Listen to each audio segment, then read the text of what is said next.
కమల్ హాసన్ మణిరత్నం కాంబోలో 1987లో నాయకుడు అనే చిత్రం వచ్చింది. అయితే ఆ మూవీ అప్పట్లో సెన్సేషన్ హిట్గా నిలిచింది. మళ్ళీ 37 ఏళ్ల తర్వాత వీరిద్దరి కాంబినేషన్లో థగ్ లైఫ్ అనే చిత్రం వచ్చింది. అయితే ఈ మూవీ ప్రపంచవ్యాప్తంగా జూన్ 5న ప్రేక్షకుల ముందుకు వచ్చింది. ఈ మూవీ వివరాలు ఒకసారి చూసుకున్నట్టయితే నటీనటులు, సాంకేతిక నిపుణుల రెమ్యునరేషన్తో పాటు ప్రమోషనల్ ఖర్చులు అన్నీ కలుపుకొని ఈ చిత్రాన్ని 220 కోట్ల బడ్జెట్తో నిర్మించారు.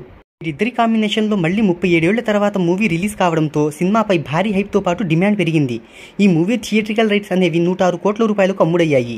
ఇక ఈ చిత్రం నాన్ థియేట్రికల్ రైట్స్ ద్వారా 210 కోట్ల రూపాయలను రాబట్టింది. అయితే ఈ మూవీ బ్రేక్ ఈవెన్ సాధించాలి అంటే 250 కోట్ల రూపాయలను రాబట్టాలి. ఓవర్సీస్లో ఈ మూవీ మంచి వసూలను రాబడుతుంది. అక్కడ తొలి రోజు 22 కోట్ల రూపాయల గ్రాస్ వసూలను రాబట్టింది. ఇండియాలో కంటే ఓవర్సీస్లోనే ఈ మూవీ మొదటి రోజు మంచి వసూలను సాధించింది. ఈరోజు ప్రపంచవ్యాప్తంగా ఇండియా ప్లస్ ఓవర్సీస్ కలెక్షన్లు కలుపుకొని ఈ చిత్రం 40 కోట్ల రూపాయల గ్రాస్ వసూలను రాబట్టింది.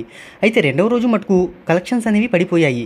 ఇక రెండవ రోజు ఈ చిత్రం ప్రపంచవ్యాప్తంగా 23 కోట్ల వసూలను రాబట్టినట్టు ట్రేడ్ వర్గాలు చెప్తున్నాయి. ఇక ఈ మూవీ రెండవ రోజు 7.5 కోట్ల ఇండియన్ నెట్ను వసూలు చేసింది. ఇక ఇండియాలో ఈ చిత్రం 2 రోజులకు గాను 32 కోట్ల రూపాయలను రాబట్టింది.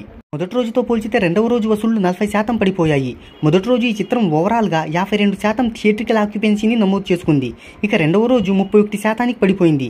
మరి ఈ వీకెండ్లో మూవీ మంచి కలెక్షన్లను రాబడితేనే బ్రేక్ ఈవెన్ను కంప్లీట్ చేసుకుంటుంది. లేదంటే ఈ మూవీ బ్రేక్ ఈవెన్ చేయడం కష్టమేనని ట్రేడ్ వర్గాలు చెప్తున్నాయి.